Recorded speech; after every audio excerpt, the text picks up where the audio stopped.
আজকে যে ভিডিওটা তোমাদের শেয়ার করছি এটা হচ্ছে মাহেশ্বরী চামুণ্ডেশ্বরী মন্দিরে। এখানে পুজো ডালা নিয়ে পুরো শহরটা চামুণ্ডেশ্বরী মন্দির থেকে তোমাদের দেখাচ্ছি। এখান থেকে শহরটা পুরো দেখা যায়।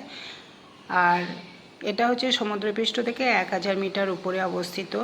আমরা গাড়িতে এসেছি, গাড়িতে আসার রাস্তাটাও খুবই সুন্দর। আমরা যেদিন পুজো দিয়েছিলাম সেদিন ছিল ওখানকার কর্ণাটকের নববর্ষ। সেই জন্য পুজো দেওয়ার পর যে প্রসাদটা দেওয়া হয়েছিল মিষ্টির সাথে নিম পাতা বেঁধে দিয়েছিল, খুবই তেতো প্রসাদ। ওই উৎসবটাকে ওখানকার ভাষায় কী যেন একটা বলে, সেটা আমার মনে নেই এই মুহূর্তে। আর এখানকার যে মাহেশ্বরে যারা বাস করে, যারা স্থানীয় বাসিন্দারা, তারা চামুণ্ডেশ্বরী দেবীকে খুবই জাগ্রত দেবী বলে মনে করে। আর ওখানে পুজো দেওয়ার একটা রীতি আছে।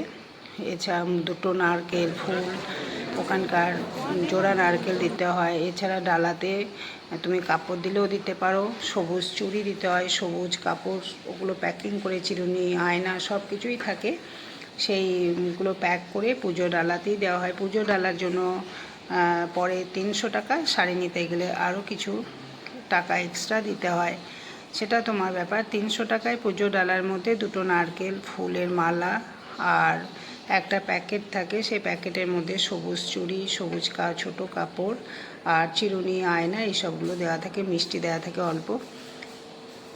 যাই হোক, আমরা যেদিন পুজো দিয়েছিলাম সেদিন খুবই ফাঁকা ছিল। আর চামুণ্ডেশ্বরী মন্দিরে ফাঁকা লাইন পাওয়াটা সত্যিই খুবই ভাগ্যের ব্যাপার।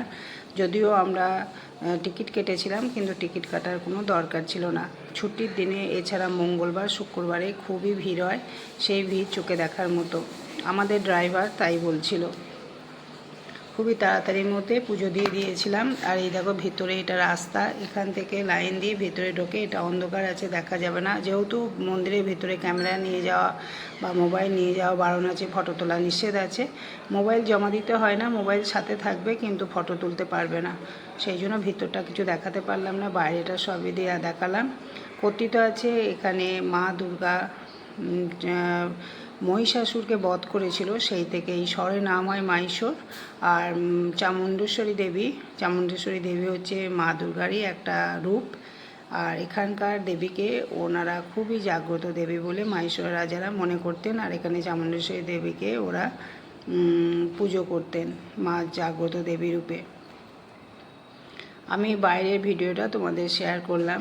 যদি কখনো মাহেশ্বর বেড়াতে আসো, অবশ্যই চামুণ্ডেশ্বরী মন্দিরটা দেখে নিতে পারো। এখানে মাহেশ্বর শহর থেকে আসতে সময় লাগে এই তোমার 30 থেকে 40 মিনিট মতো, মানে 24 কিলোমিটারের রাস্তা।